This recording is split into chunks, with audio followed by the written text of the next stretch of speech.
Feyre returns to the spring court pretending she still loves Tamlin, but inside she is burning with rage. Every smile she gives is fake, every soft word carefully planned. The girl who once begged to escape this place has returned stronger, colder, and ready to destroy everything from within.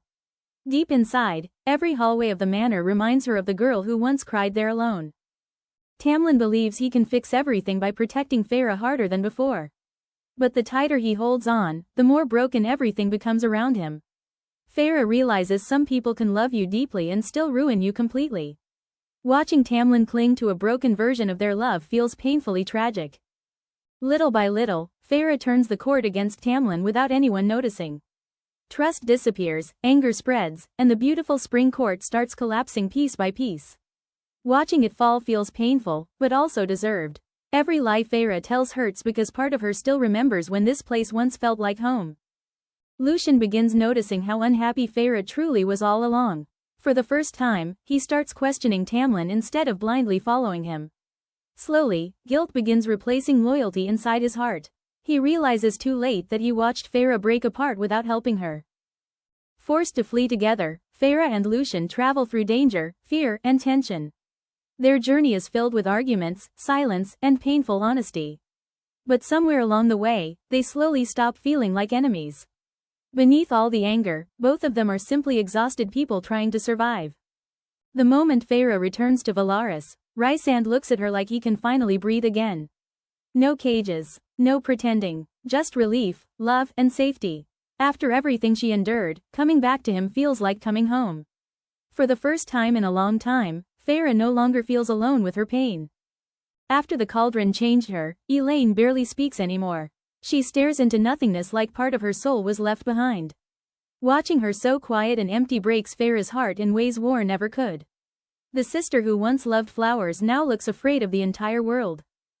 Nesta refuses to cry or collapse after being thrown into the cauldron and forced to become something she never wanted to be. Instead, all her fear, grief, and helplessness turn into cold anger sharp enough to hurt everyone around her. The fire inside her becomes terrifying because it feels like she has lost control over her own life completely. Every cruel word she speaks is hiding the pain of a girl who feels violated, broken, and powerless for the first time in her life. Unlike the love Feyre once had, Rhysand never tries to control her. He stands beside her, trusts her, and treats her as his equal in every decision. Together, they become stronger than either of them ever was alone. Their love feels powerful because it is built on choice instead of fear. Feyre is no longer just surviving trauma, now she must help save an entire world. She sits beside rulers, makes impossible choices, and carries the weight of war on her shoulders. Slowly, she becomes the High Lady Prythian needs. Even when fear overwhelms her, she keeps moving forward anyway. The meeting between the High Lords is filled with anger, insults, and old hatred. Nobody trusts each other, and war feels closer than ever. Feyre and Rhysand are forced to fight for respect before they can fight Hybern. The room feels less like allies gathering and more like kingdoms preparing to destroy each other. When Nesta's power reveals itself, even powerful High Lords become uneasy. There is something unnatural and deadly inside her now. And for the first time, everyone realizes the cauldron created something terrifying. Even Nesta herself seems afraid of what she has become. The tension becomes unbearable when Tamlin sees Feyre standing beside Rhysand as his equal. The love they once had now feels shattered beyond repair. There is too much pain, betrayal, and damage left between them. In that moment, Tamlin finally understands he already lost her long ago. Villages burn, innocent people die, and Hybern's army spreads fear everywhere. Suddenly the threat is no longer distant, it is everywhere. Prythian slowly starts falling apart under the shadow of war. The world Feyre fought so hard to protect begins drowning in blood and smoke. When Elaine is captured, Feyre refuses to leave her behind. Alongside Azriel, she risks her life to bring her sister home. Even after everything, family is still the one thing Feyre cannot let go of. Losing Elaine would feel like losing another piece of her heart forever. Cassian sees through Nesta's anger in ways nobody else can. Even when she pushes him away, he stays. And slowly, beneath all her rage, Nesta starts caring for him more than she wants to admit. Their connection feels raw because both of them are carrying wounds they hide from everyone else. The Surreal, who always helped Feyre, dies while protecting her one final time.